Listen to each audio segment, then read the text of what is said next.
Cordial saludo a todos. A continuación vamos a hacer presentación de la elaboración de la actividad colaborativa fase 3 grupal, presentada al tutor Freddy Velázquez Jiménez, psicólogo del curso de motivación y emoción, mis compañeras y compañeros Laura Hernández, Karen López, Rudy Aldana y quien les habla Orlando Jaimes. La introducción de este trabajo podemos decir que a continuación brindaremos una introducción al estudio de la motivación humana.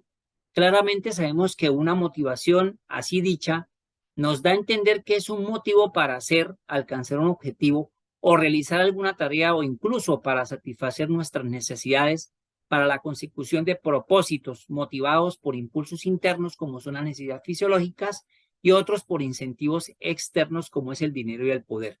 Siendo el proceso motivacional un factor energético y direccional, podemos decir que energético explica el vigor y la persistencia de la acción, y direccional porque explica la dirección y los cambios de dirección de la acción.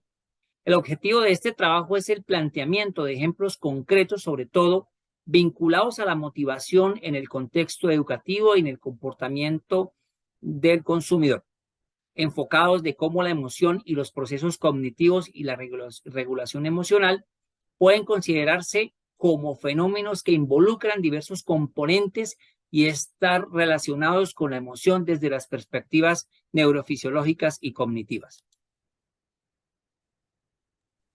La motivación desde los modelos cognitivos y siendo el más relevante entre todos, el modelo de la pirámide de Maslow, donde inicialmente inicia el proceso con las necesidades básicas fisiológicas y en la cúspide de esta pirámide está la autorrealización.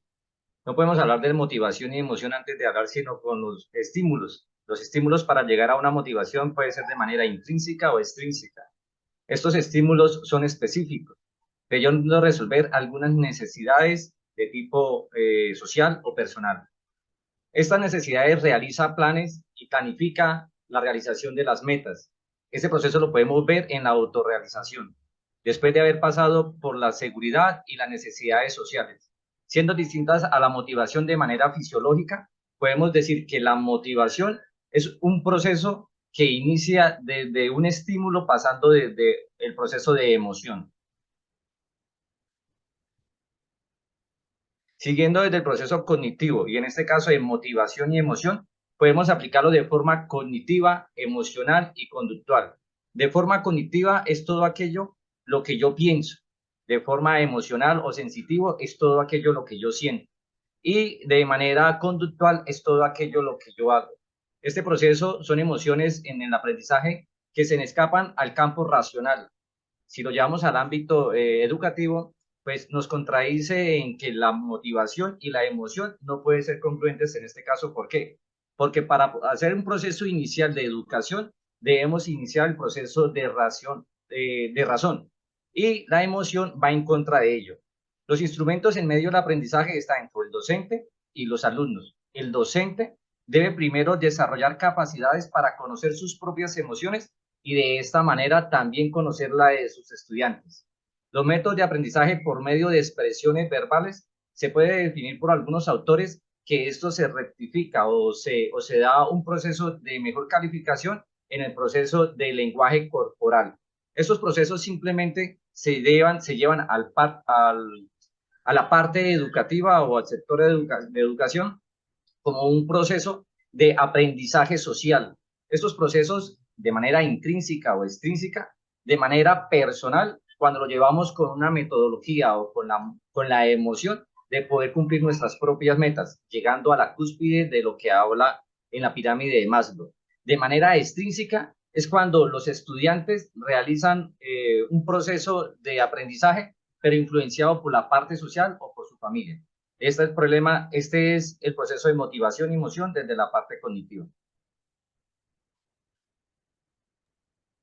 Bueno, otro de los modelos cognitivos de la motivación, pues encontramos lo que es la teoría de la atribución, que es aquella que busca saber por qué una persona tiene éxito o fracaso en ciertas situaciones de la vida. Estas atribuciones como es una explicación a los resultados obtenidos donde se han involucradas las emociones y los factores motivacionales. Cuando se genera pues este tipo de resultados, las personas pueden experimentar lo que son sentimientos de alegría, frustración, empoderamiento o tristeza.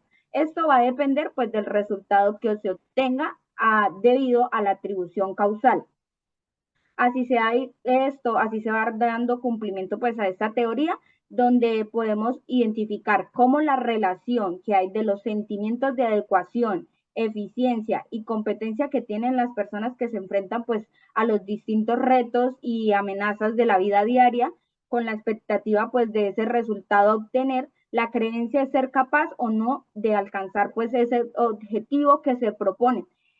Dentro de estos podemos encontrar que dentro de la atribución hay dos sesgos, que es el error del actor observador y el sesgo de egoísta. Hablando de otro de los modelos cognitivos de la motivación, también encontramos lo que es la autoeficacia, que pues es definida como esa confianza que se manifiesta tener ante aspectos como es el hacer o realizar algo, estudiar, aprender o entre otros aspectos. Este constructo fue desarrollado pues por Albert Bandura y hace como parte del aprendizaje del autorregulado. Un ejemplo claro de este proceso de autoeficacia lo podemos relacionar cuando un estudiante tiene pendiente el resultado de una nota final, la cual de esta depende para pasar pues su semestre. ¿Qué genera? Pues va a generar una serie de sentimientos y la expectativa al resultado, pero también una motivación intrínseca, ya que la de determinar es la de esa persona finalizar ese semestre.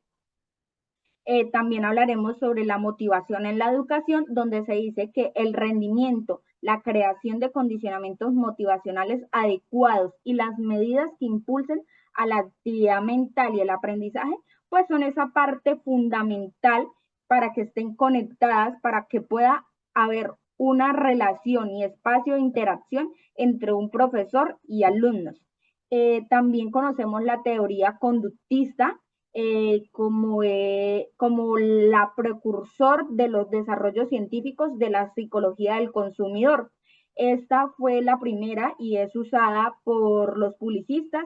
¿En qué consiste esta? Esta consiste en crear que el consumidor necesita dicho producto hasta que se sienta la necesidad de ello, utilizando pues los diferentes medios de comunicación, repitiendo una y otra vez el mismo mensaje en diferentes medios, utilizando con el fin de que el consumidor sienta esa necesidad de satisfacer la reacción que le provoca. Lo anterior respecta a la motivación y comportamiento del consumidor. Un ejemplo claro que podemos observar o que podemos relacionar es cuando promocionan tanto un producto de belleza que en todas partes sale como redes sociales, anuncios, en vallas.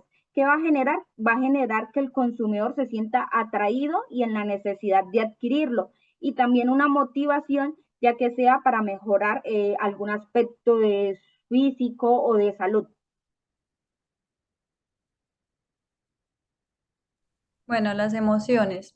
Las emociones son reacciones que todos experimentamos, como alegría, tristeza, miedo y ira, entre otras. Unos ejemplos podrían ser temor a perder la vida o amenazas de un resultado negativo o perder un ser querido. A nivel cognitivo, es nuestra capacidad de comprensión, juicio, memorización y razonamiento. Por ejemplo, el miedo puede hacernos perder la capacidad de controlar nuestras conductas, haciendo que reaccionemos de una manera similar a las otras especies menos evolucionadas como los reptiles. Es decir, reaccionamos tratando de decidir si tenemos más posibilidades de sobrevivir luchando o huyendo o quedándonos paralizados. De esta manera de reaccionar está programada. La recibe la amígdala en la parte más profunda de nuestro cerebro. Es un órgano emocional, no tenemos conciencia ni capacidad de decisión, o además en el que quedan registrados los sucesos que hemos vivido o las sensaciones que hemos percibido, a lo que hace que se nos olvide lo que nos ha pasado. A nivel fisiológico, depende de la conducta que lleguemos a desarrollar en la decisión, en la situación. se activarán una serie de respuestas procedentes a diferentes sistemas: tensión muscular, presión arterial, ritmo respiratorio, resequedad en la boca, que nos presentarán en diferentes maneras según la respuesta. A nivel subjetivo depende totalmente del individuo. Experimentaremos una serie de sensaciones físicas intensas, desagradables y descontrol que, junto a los cambios cognitivos y de algunos pensamientos sobre el peligro y sus consecuencias, harán que tengamos una experiencia de terror únicamente. Ya hemos analizado cada una de las tres respuestas que se producen. La suma de todas ellas es lo que provocará nuestro comportamiento, ya sea lucha, huida o paralización, en las mejores condiciones para salvarnos la vida e intentar no volver a vernos en una situación similar de peligro.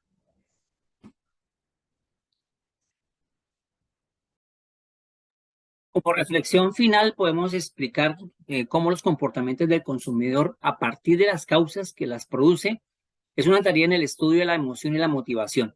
El individuo actúa estimulado por necesidades, las cuales pueden definirse como sensaciones de carencia de algo que predisponen a actuar de modo que puedan ser satisfechas.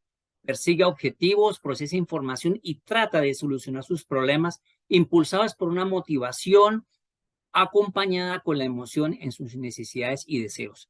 En cuanto a la educación, las emociones contribuyen en la capacidad de racionamiento, la memoria, la toma de decisiones y la actitud para aprender, formando parte del proceso de aprendizaje. Así pues, se podría decir que la emoción dirige nuestra atención, que a su vez permite una mejor focalización para adquirir y consolidar los aprendizajes en la memoria.